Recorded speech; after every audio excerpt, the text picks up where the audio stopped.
Should we or should we not? But let's not discount it because we haven't done it for North Korea. That was a mistake, acknowledged by everyone. And now the question is, can we or should we pursue what we're trying to pursue with Iran? My perspective is obviously yes. If you look at what Israel did in Syria in 2007, attacking their nuclear facilities, if they didn't, the Arab Spring of 2010, Syria would have had nuclear weapons, and who knows what the world would have looked like today. So that's a positive example for intervention. And what happened with the regime in Syria a few months back? Successful regime change, successful so far, because Israel talked with Hezbollah. The Syrian regime lost their proxy, Iran as well, and it was toppled, and hopefully now we have a friendlier regime there. Not great, it's Syria, it's ISIS, but friendlier to the US and even to Israel.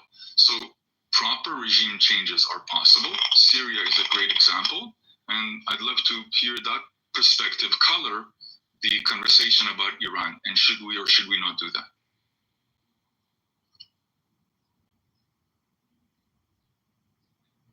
Okay, can I jump in here, please? Go ahead, Uncle. That's my favorite. Yeah, this talk of regime change, I keep hearing it every time, and I'm asking myself, like, another one, regime change in Afghanistan, how did that go? Where are we today? And Iraq. Regime change. In 800 feet, take exit 85 for I-75 North Yes, from I'm Marietta on to Chattanooga. I'm on 975 North, but Iran. Take exit 85. Okay, wait, let me shut the GPS, so it keeps interrupting me every time. But again, regime change in where I said Afghanistan, how did that go? So what, if you didn't succeed in Afghanistan, it won't I succeed in did Iran? not interrupt you, sir. I did not interrupt you, sir. Please, you might. No, so what? So what? I didn't interrupt Okay, it didn't work in Afghanistan, so Oh my God. You see, this is my problem. Why don't you just keep quiet and let me finish? answer my question. When I finish, Hold go up, ahead. Swifty. You about to take a swift one outside of here, so chill out. Okay. I mean, so all the regime change, how did those ones work out? We keep hearing this story about, Syria were trying to develop, nuclear weapons.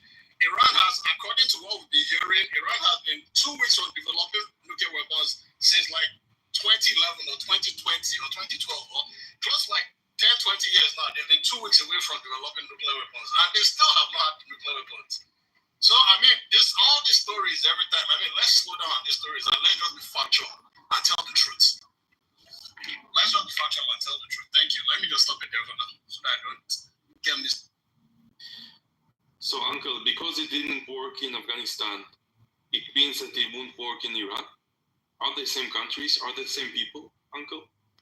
Okay, yes, in Iran. Okay, let's talk about Iran. Let's talk about Iran now. Let's talk about Iran, yeah. Okay, let's focus on Iran right now. So, where did the beef between Iran and US start? Again, what? I'm asking you, the beef between Iran and US, when did it start? The what? The beef, the fight. 1979, when they took our embassy. Nah, he don't know what these means. Okay.